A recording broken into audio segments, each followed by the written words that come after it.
પ્રભુ ઈસુના જીવંત અને પવિત્ર ત્રિએક નામમાં વાલા ભાઈઓ અને બહેનો, પ્રભુનો આજે ખૂબ આભાર માનીએ છીએ કે આજનો દિવસ 25મી ડિસેમ્બર 2024 અને બુધવારનો નવો દિવસ, નાતાલનો દિવસ, અને આ દિવસ પ્રભુએ આપણા જીવનોમાં બતાવ્યો માટે પ્રભુનો ખૂબ આભાર માનીએ છીએ. પ્રભુના નામને ધન્યવાદ આપીએ છીએ, પ્રભુની સ્તુતિ કરીએ છીએ. આજે નાતાલના દિવસે પ્રભુ મંદિરમાં આપણે જવાનું છે. પ્રભુના વચન દ્વારા પ્રભુ એનો આશીર્વાદ આપવા માગે છે. ત્યારે આજે જે વચન આપણે બહુ ટૂંકમાં જોવાના છીએ, ગીતશાસ્ત્ર તેનો 21મો અધ્યાય અને 3જી કલમ એ નાતાલ વિશેની કલમ છે. કેવી રીતે ત્યાં લખવામાં આવ્યું છે? કેમ કે આશીર્વાદો લઈને તું તેની સામે જાય છે. આશીર્વાદો લઈને તું તેની સામે જાય છે. તું ચોખ્ખા સોનાનો મુગટ તેના માથા પર મૂકે છે.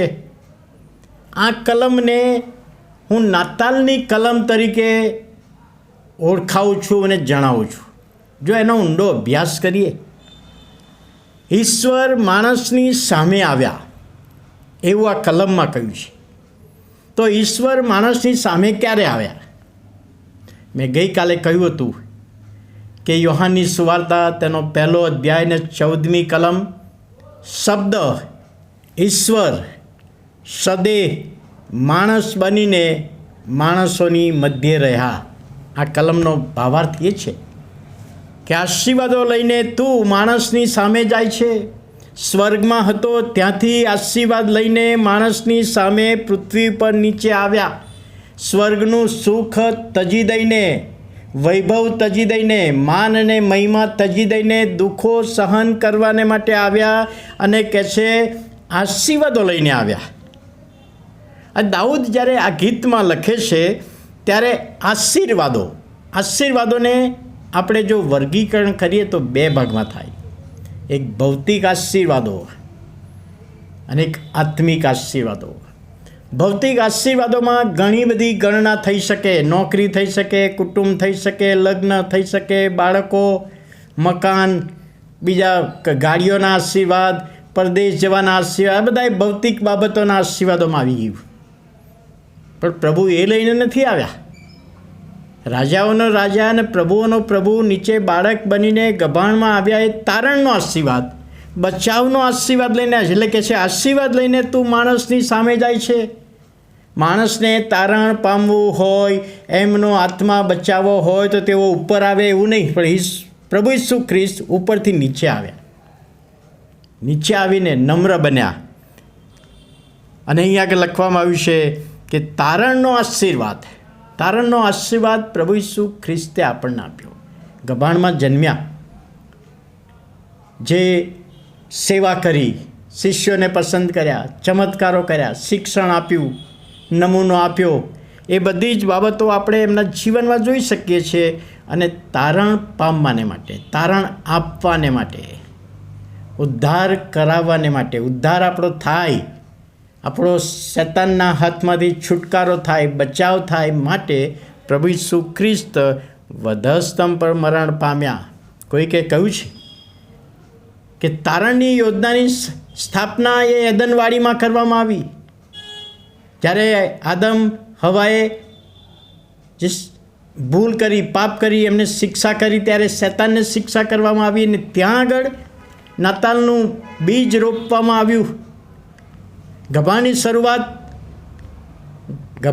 ગભાણમાંથી તારણની યોજનાની શરૂઆત થઈ અને કાલ્વરીની ટેકરી પર પૂર્ણ કરી.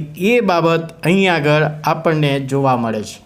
એટલે વાલા ભાઈઓ અને બહેનો, પ્રભુનો ખૂબ આભાર માનતા પ્રભુના નામને ધન્યવાદ આપીએ છીએ. પ્રભુના નામની સ્તુતિ કરીએ છીએ કે આશીર્વાદ લઈને, તારણનો, બચાવનો આશીર્વાદ લઈને ઈશ્વર માણસની સામે આવ્યા, આપણી પાસે આવ્યા.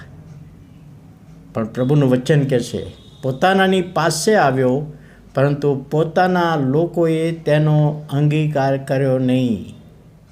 યહૂદીઓ તો ખરા જ, યહૂદીઓ અંગીકાર ના કર્યો, પણ આપણામાંથી ઘણા બધા એ પ્રભુ ઈસુ ખ્રિસ્તનો સ્વીકાર કરતા નથી. તો વાલા ભાઈઓ અને બહેનો, ફરીથી ઈશ્વર પિતાનો આભાર માનું છું.